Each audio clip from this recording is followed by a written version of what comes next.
How is it that I can ask these questions, given that the only certainty is the I am? Must I be a solipsist, maintaining that reality starts and ends with me? I wish they were true. Problem is that it is not completely accurate that existence precedes essence. My existence is not my only certain knowledge. Once I know I am, I know there is something out there that is not me, and that I do not completely control, but that not only controls me most of the time, but most certainly wants to control me entirely to the point of killing me when I lose control of it. I wish that whatever is out there outside the beetle box weren't this something out there. I wish that I am were the only true reality, and thus that my life would have its own meaning. But that is not the case. Sometimes for the powers that be, they act with and become a part of whatever is out there.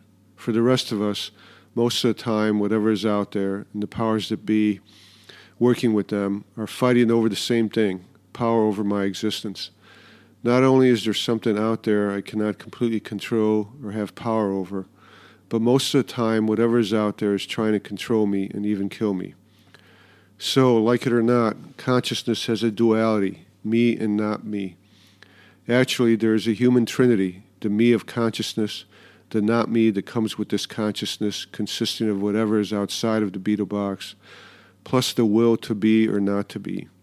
We can call the first mind, consciousness, spirit, soul, or whatever works, as we will discuss later, and call the other material, matter, body, or whatever works, as we will discuss later. The will is a will for power over this duality. These words, and any words referring to these elements of I am, are their own meaning, existence.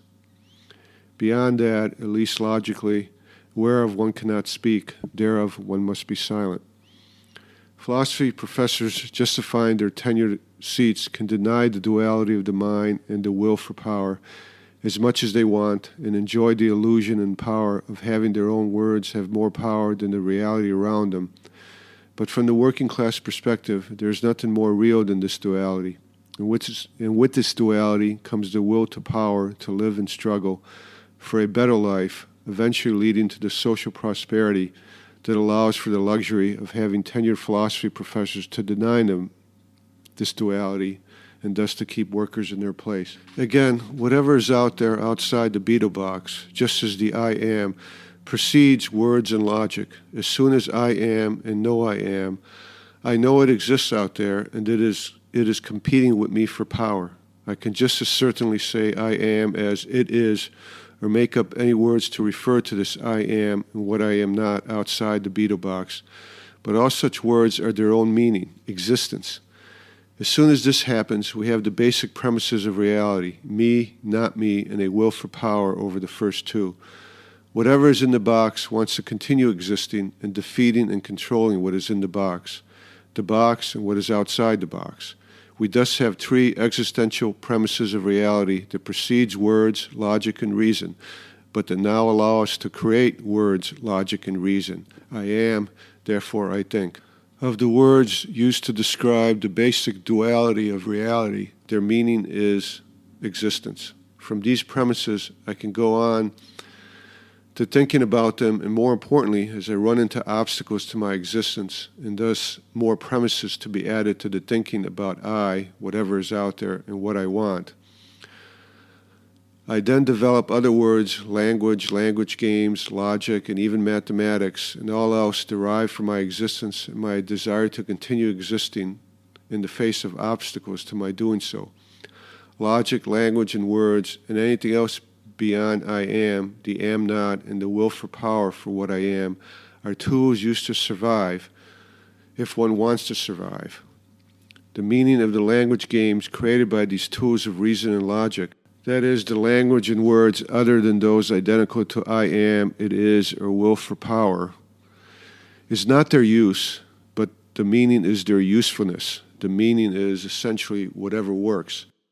For a tenured philosophy professor whose job is to issue verbiage regularly so that they can keep their job and prestige, questioning and doubting that I am, and only therefore do I think, is a good way to live and enjoy life. Such is not true from the working class or even middle class perspective. I exist, the world out there, the majority of people, and most definitely the powers that be do not care about my existence, but fuck them.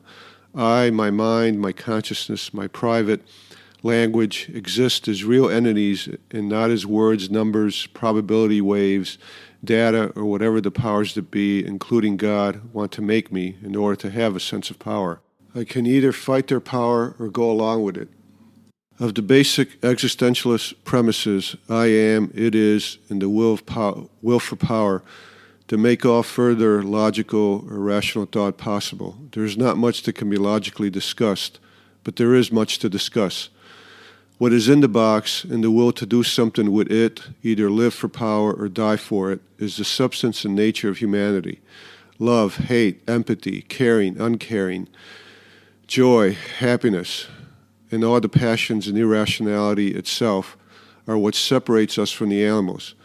Logic and reason are essentially whores that sell themselves to the will for power and any passions created from that will. It is important to understand the basic premises of reality so that true analytic philosophy can occur. True analytic philosophy consists of applying Occam's razor to the semantics and syntax of language to maintain the distinction between those words that are their own meaning, existence, and those words whose meaning is their usefulness. The three existential realities make logic and reason possible.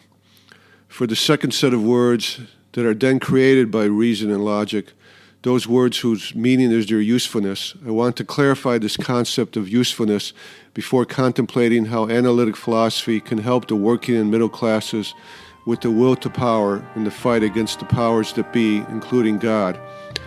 To assist with this clarification, I have added another illustration to the Philosophy of Language podcast page called My Parisian Wife and Mother-in-Law.